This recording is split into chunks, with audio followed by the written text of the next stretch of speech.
une association professionnelle, loi 1901, qui regroupe des professionnels intervenant dans le domaine de l'enfance et de l'adolescence, quel que soit leur mode d'exercice et leur profession. Cette société a été créée en 1937 et elle porte le nom de la SFPE-ADA depuis 1992. Nous sommes 500 membres actifs. La majorité exerce en pédopsie en France, mais nous avons aussi des membres dans plusieurs pays francophones qui participent à nos travaux. C'est une société pluridisciplinaire, donc il y a à la fois des pédopsychiatres, des psychologues, mais aussi des infirmiers, des orthophonistes, des psychomotriciens, mais aussi des pédiatres, tous les professionnels qui s'intéressent à la pédopsychiatrie et à l'accompagnement des enfants et des adolescents. Dans nos statuts, les missions sont définies.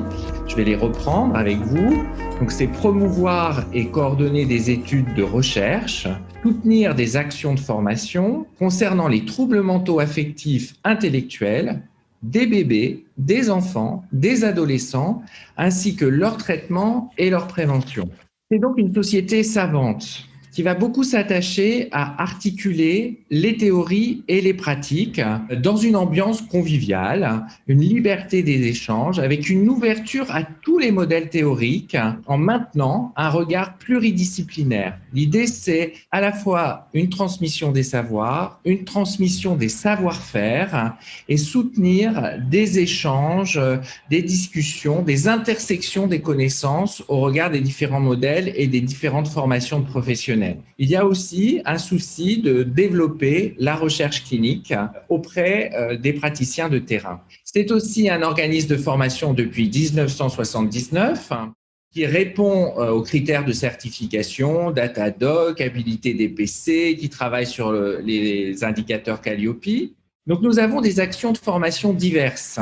Mais nous avons aussi des journées thématiques qui nous rassemblent chaque année. En novembre, la journée scientifique qui a lieu le dernier vendredi du mois de novembre. Une journée que nous partageons avec l'association des psychiatres infanto-juvéniles qu'on appelle les carrefours de la pédopsychiatrie et qui a lieu le deuxième vendredi de février. Et puis, bien sûr, la grande manifestation nationale, le grand congrès français de psychiatrie et de psychopathologie de l'enfant et de l'adolescent qui a lieu chaque année en juin dans différentes villes françaises. Nous avons la chance d'avoir aussi une revue professionnelle qui s'appelle donc Neuropsychiatrie de l'enfance et adolescence qui existe depuis 1953.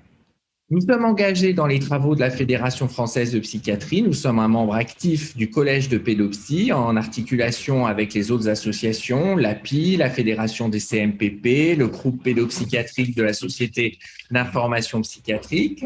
Nous sommes aussi engagés auprès des pouvoirs publics. Au niveau du ministère de la Santé, nous participons aux travaux de la récente Commission nationale de la psychiatrie. Ce qui organise notre société, deux instances, le conseil d'administration et le conseil scientifique.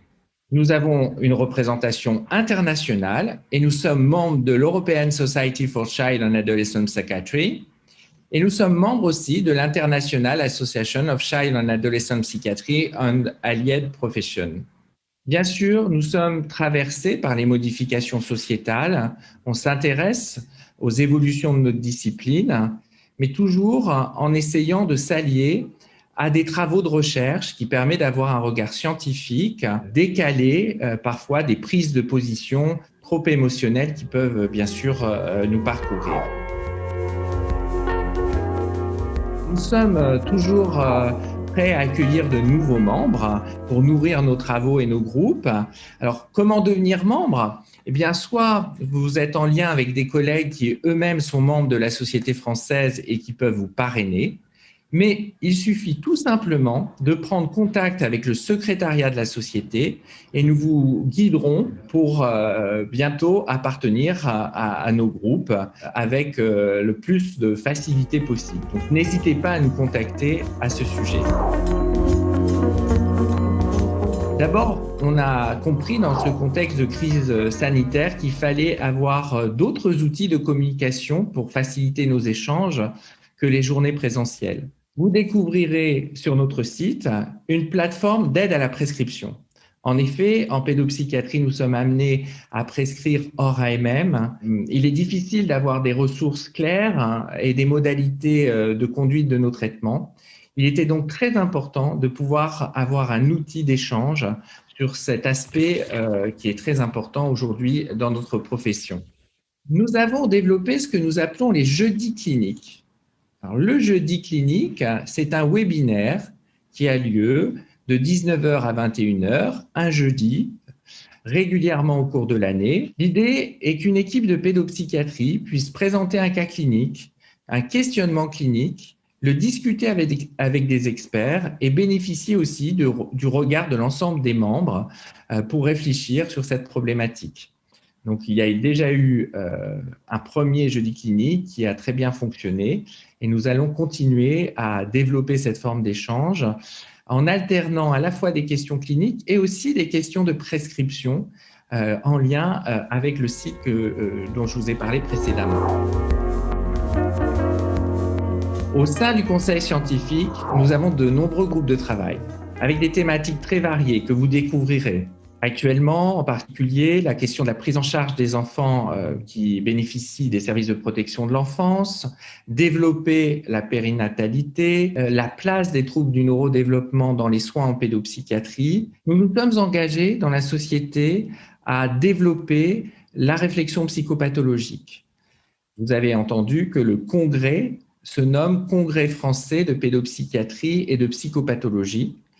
Et il était donc important d'avoir une instance qui permette de cibler ces travaux. Et nous avons le projet de créer un collège de psychopathologie qui sera aussi très heureux de vous accueillir pour mener à bien l'ensemble de nos réflexions.